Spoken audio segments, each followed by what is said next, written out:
Hi viewers, অনেকদিন পরে আবার একটি ব্লগ নিয়ে আমি হাজির হয়েছি আপনাদের সামনে।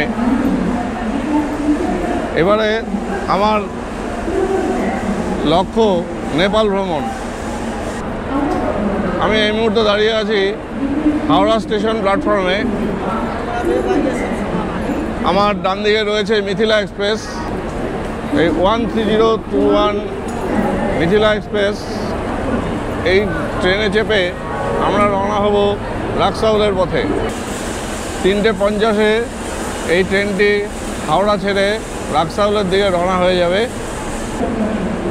রাক্সাউল যাওয়ার জন্য হাওড়া থেকে দুটি ট্রেন রয়েছে, একটি হলো এই মিথিলা এক্সপ্রেস আর আরেকটি হলো হাওড়া রাক্সাউল এক্সপ্রেস।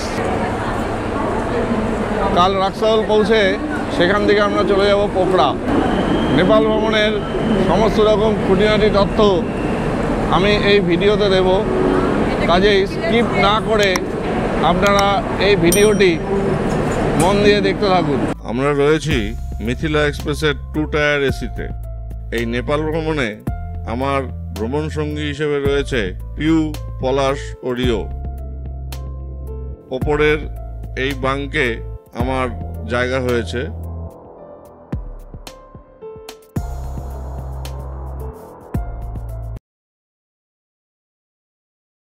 ঘড়িতে সময় এখন 8টা। কিছুক্ষণ আগেই আমরা সাগাউলি জংশন স্টেশন পেরিয়ে এলাম। আর হয়তো মিনিট 20-25-এর মধ্যেই আমরা পৌঁছে যাচ্ছি রাক্সাউল স্টেশনে। তবে আজকে ওয়েদারটা একটু মেঘাচ্ছন্ন, বুঝতে পারছি না আমাদের এই ভ্রমণে ওয়েদার কীরকম থাকবে। যদিও ফোরকাস্টিংয়ে কিছুটা মেঘলা পরিবেশ এবং বৃষ্টির পূর্বাভাস রয়েছে।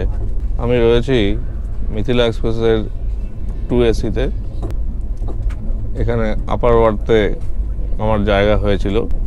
রাক্সাউলে নেমে আমরা একটি টাঙা নিয়ে এগিয়ে যাব বীরগঞ্জের দিকে, এবং বীরগঞ্জ পৌঁছে সেখানে আমাদের নেপাল ভ্রমণের পেপারস তৈরি করতে হবে। এবং তার সাথে আরেকটি কাজ রয়েছে, সেটা হচ্ছে একটা সিম নিতে হবে, নেপাল সিম নিতে হবে, যাতে বাড়ির সাথে যোগাযোগ করা যায়, এবং ইন্টারনেট ব্যবহারের ব্যাপারটিও মাথায় রাখতে হবে।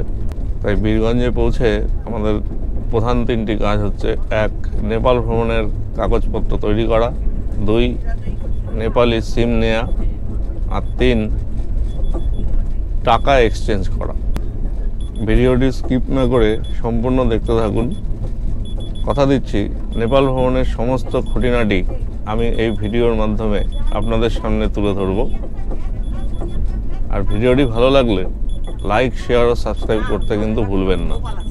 এই মুহূর্তে দাঁড়িয়ে রয়েছি মিথিলা এক্সপ্রেসের দরজায়। কিছুক্ষণ আগেই আমরা সাগাউলি জংশন স্টেশন পেরিয়ে এলাম। তবে আজ প্রাকৃতিক অবস্থা খুব একটা পজিটিভ নয়, যা দেখা যাচ্ছে। একটু বৃষ্টি বৃষ্টি, মেঘাচ্ছন্ন পরিবেশ। নেপাল ভ্রমণ করতে গিয়ে আমরা কী ধরনের পরিবেশ পাবো, এটা নিয়ে কিন্তু বেশ একটু ভয়ই হচ্ছে।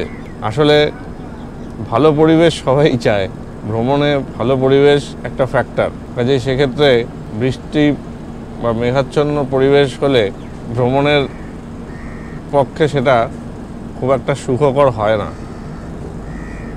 যাই হোক, দেখা যাক, ভাগ্যে যা আছে সেটাই হবে। কিছুক্ষণের জন্য একটু স্টপেজ নিয়েছিল, ভেপো দিয়ে দিয়েছে।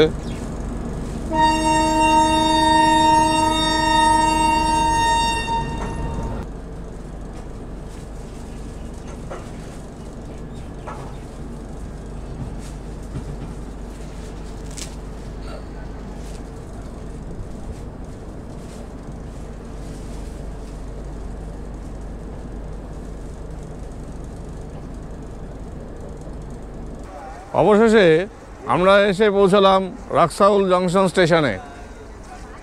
আমার পাশেই দাঁড়িয়ে আছে 13021 মিথিলা এক্সপ্রেস। আমরা এই রাক্সাউল স্টেশন থেকে এখন বীরগঞ্জের দিকে রওনা হব।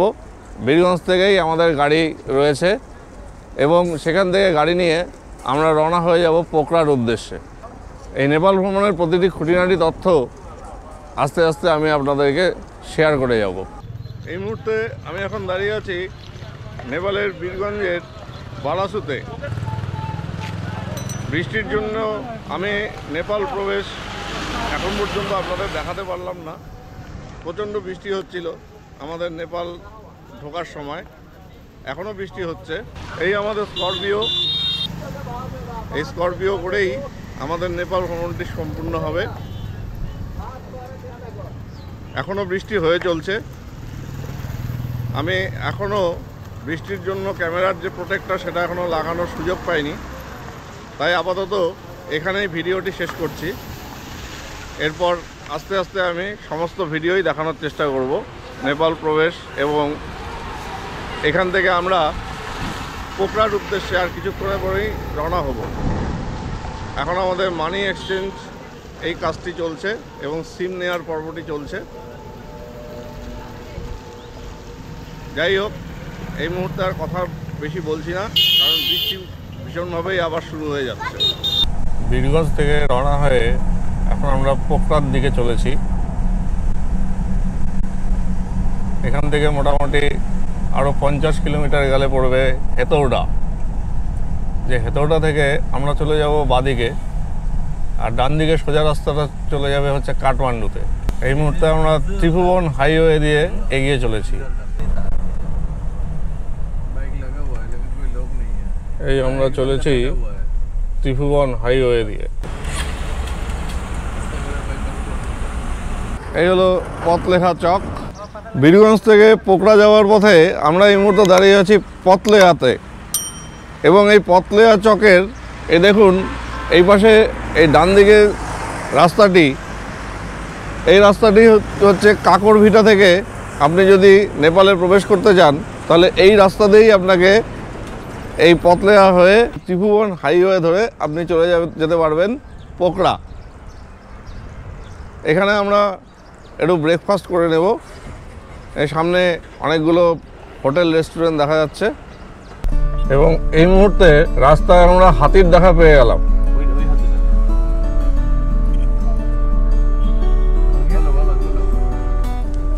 এই হচ্ছে হাতি।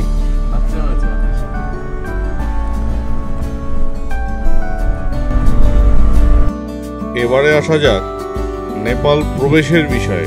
ভারতবর্ষ থেকে নেপাল যাওয়ার জন্য 3টি উপায় হলো সড়ক পথ, আকাশপথ ও কিছুটা রেলপথ। রেলপথে গেলে আপনি খুব অল্প দূর পর্যন্তই প্রবেশ করতে পারবেন, তারপর আপনাকে সেই সড়ক পথেরই আশ্রয় নিতে হবে। সড়ক পথে নেপালে প্রবেশ করবার জন্য সবথেকে ভালো উপায় যেটি, সেটি হলো রাক্সাউল বীরগঞ্জ হয়ে নেপালে প্রবেশ করা। এই রাক্সাউল বীরগঞ্জ ছাড়াও নেপালে প্রবেশ করবার অন্য 2টি উপায় হলো, এক গোরক্ষপুর থেকে সোনাউলি বর্ডার পার হয়ে নেপালে প্রবেশ করা, আর দ্বিতীয়টি হলো শিলিগুড়ি থেকে কাকরভিটা হয়ে নেপাল বর্ডার অতিক্রম করা।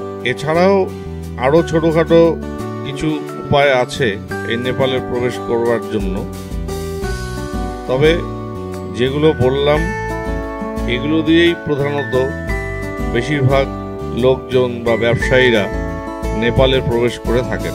নেপাল ভ্রমণের জন্য সর্বাধিক চালু ট্যুর প্ল্যানটি হলো চিতওয়ান, লুম্বিনী, পোখরা এবং কাঠমান্ডু ভ্রমণ করা। তবে আমরা কিন্তু এই প্ল্যানে যাচ্ছি না। আমাদের লক্ষ্য হলো মুক্তিনাথ দর্শন। তাই আমাদের প্ল্যানে থাকছে পোখরা, জমসম, মুক্তিনাথ, মারফা, সারাংকোট এবং গান্ড্রুক ভিলেজ।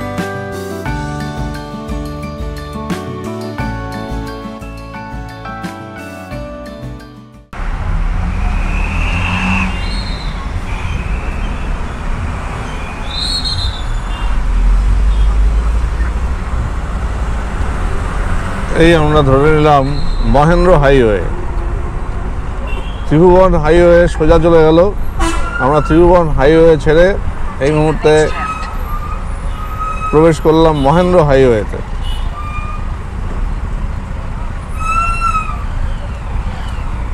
এই রাস্তাটি সোজা ভরতপুর হয়ে চলে গেছে পোখরা।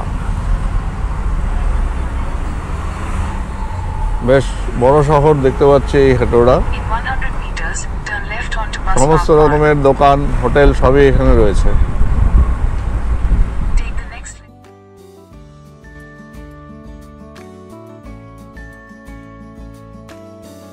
নেপালে প্রবেশ করবার জন্য ভারতীয় নাগরিকদের আধার কার্ড হলেই যথেষ্ট, তবে ভোটার কার্ড বা পাসপোর্ট দেখিয়েও আপনি অনায়াসেই নেপালে প্রবেশ করতে পারেন। নেপালে প্রবেশ করে প্রথমেই আপনি একটি নেপালি সিম আপনার মোবাইলে লাগিয়ে নিন।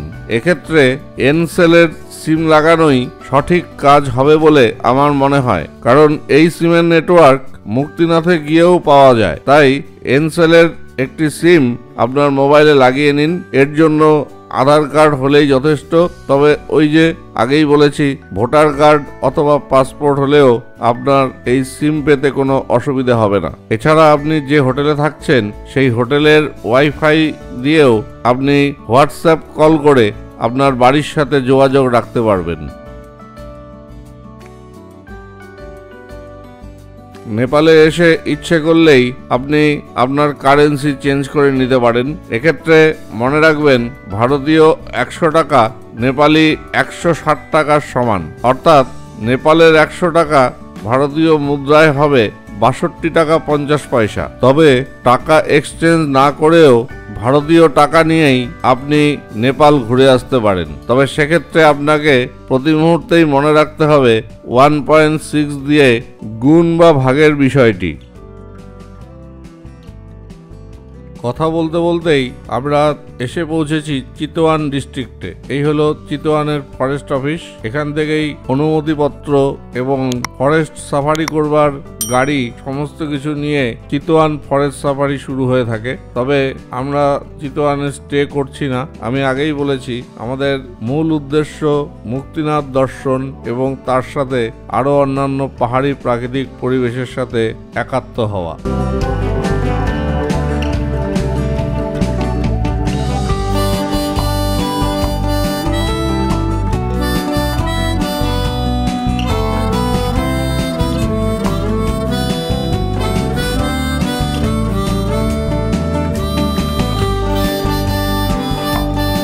চিতওয়ান ফরেস্ট অফিস থেকে আরো 5 কিলোমিটার এগোনোর পর আমরা চলে এলাম ভরতপুর। এখান থেকে সোজা রাস্তাটি চলে যায় সোনাউলি বর্ডার, আর আমরা চলে যাব ডান দিকের রাস্তা ধরে পোখরার উদ্দেশ্যে।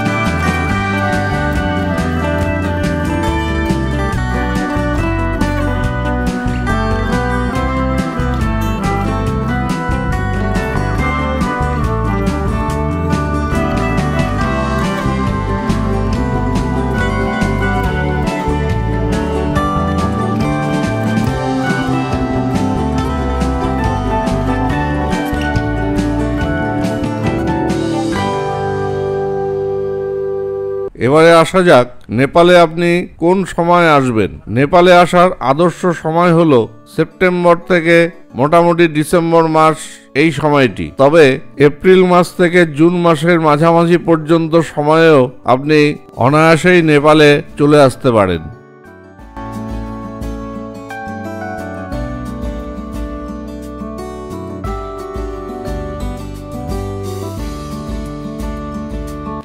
কোচবিহার থেকে নেপালে যেতে হলে আপনি শিলিগুড়ির পানিট্যাঙ্কি কাকরভিটা হয়ে নেপালে প্রবেশ করতে পারেন। আর যদি ট্রেনে যেতে চান তবে সপ্তাহে একটি মাত্রই ট্রেন রয়েছে, যেটা রোববার দিন নিউ কোচবিহার থেকে রাক্সাউল যায়, কামাখ্যা এসভিডিকে এক্সপ্রেস। এই ট্রেন ধরেও আপনি রাক্সাউল পৌঁছতে পারেন। তবে রাক্সাউল পৌঁছানোর জন্য কলকাতা থেকে দুটি ট্রেন রয়েছে, তার মধ্যে 13021 মিথিলা এক্সপ্রেস প্রতিদিনই হাওড়া থেকে ছেড়ে রাক্সাউল পৌঁছচ্ছে।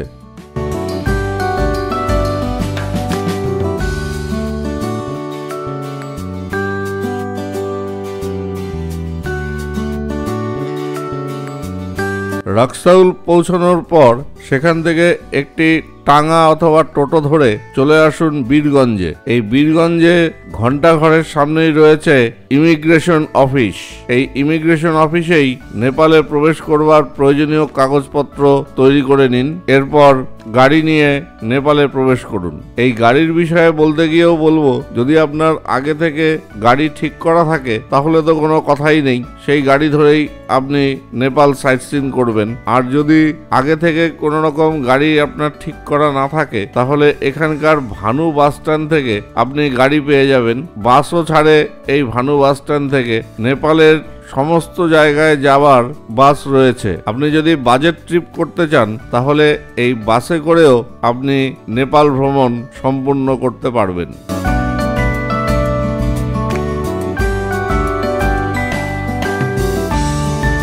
কথা বলার ফাঁকেই আমাদের যাত্রার সঙ্গী কিন্তু হয়ে গেছে সেতী গণ্ডকী রিভার। আমাদের যাত্রাপথের পাশ দিয়েই বেশ সুন্দর প্রাকৃতিক পরিবেশের মধ্য দিয়ে এই নদী বয়ে চলেছে।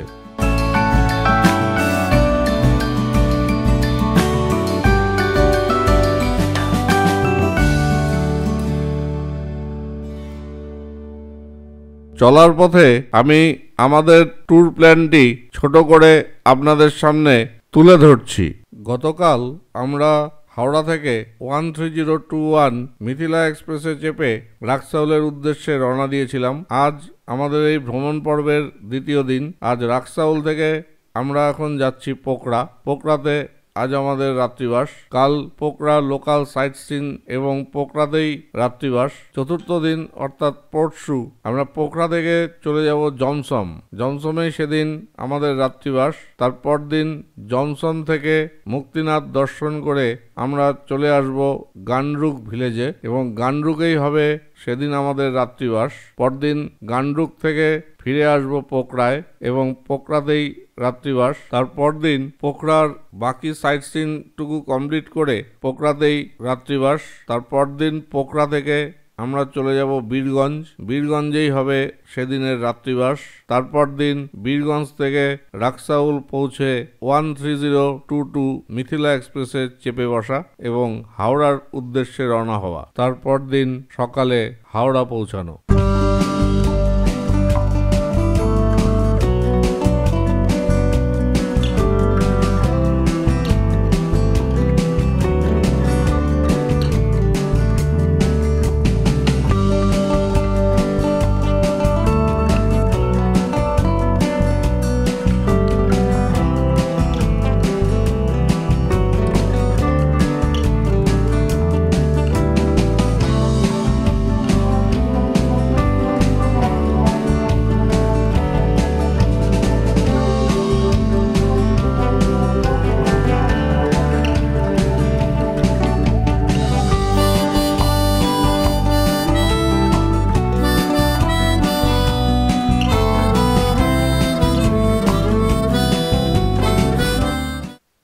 পোকরা যাওয়ার রাস্তায় আমরা এই মুহূর্তে দাঁড়িয়ে রয়েছি বন্দিপুরে। এখানে একটু চায়ের জন্য আমরা একটা ছোট ব্রেক নিচ্ছি। এখান থেকে পোকরা আরও 60 কিলোমিটার, মোটামুটি আরও ঘন্টা 2.5 থেকে 3 লেগে যাবে বলেই আমি মনে করি। তবে খুব সুন্দর পাহাড়ি প্রাকৃতিক পরিবেশের মধ্যে কিন্তু আমরা রয়েছি। এই হচ্ছে আমার পেছন দিকের ভিউ, আপনারা দেখতে পাচ্ছেন।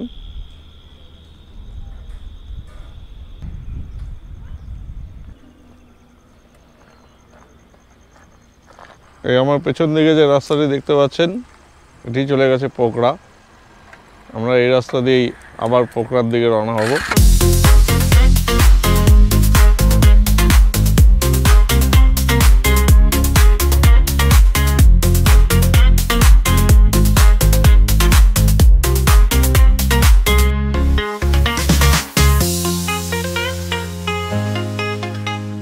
আমরা আমরা চলে এলাম আমাদের আজকের রাত্রিবাসের ঠিকানা হোটেল কভিতে। পোকরার ফেওয়া লেকের একদম গা ঘেঁষাঘেঁষি করেই যেন এই হোটেলটি তৈরি। এখান থেকে বেরোলেই ফেওয়া লেক, সেটা কাল আমি আপনাদের দেখাবো। হোটেল কভিতে সিঁড়ি দিয়ে উঠেই এই বাদিকের প্রথম রুমটি আমার জন্য ধার্য হয়েছে। এই হচ্ছে রুমের ভেতর, খুব সুন্দর পরিষ্কার পরিচ্ছন্ন আমার রুমটি।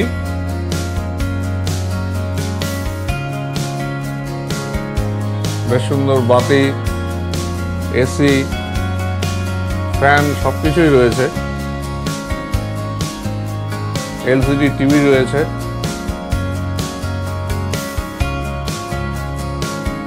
এবার বাথরুমটা আপনাদের দেখাচ্ছি। অ্যাপারেটাসগুলো বেশ ভালোই দেখতে পাচ্ছি। ওয়েস্টার্ন কমোড রয়েছে, বেসিন, আয়না দিয়েছে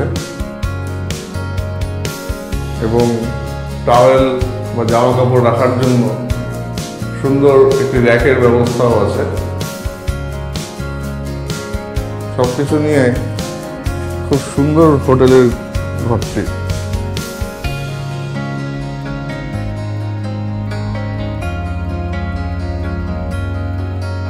এই হলো হোটেল। এবার এটা সরিয়ে দিলে এখানে একটি ছোট ব্যালকনি রয়েছে এবং ব্যালকনিতে এলে আপনি একদম সামনেই ফেওয়া লেক দেখতে পাচ্ছেন। এখানে আলোর অভাবে এখন আমি আপনাদের দেখাতে পারছি না, কিন্তু এই সামনেই আলোগুলোর মাঝখানে যে জায়গাটা, সেটাই হচ্ছে ফেওয়া লেক। একদম হোটেল ব্যালকনি থেকেই, এই হচ্ছে হোটেল ব্যালকনি। হোটেল ব্যালকনি থেকেই আপনি ফেওয়া লেকের সৌন্দর্য উপভোগ করতে পারবেন। এখন একটু ফ্রেশ হয়ে তারপরে আবার পরবর্তীতে আপনাদের সাথে কথা বলছি।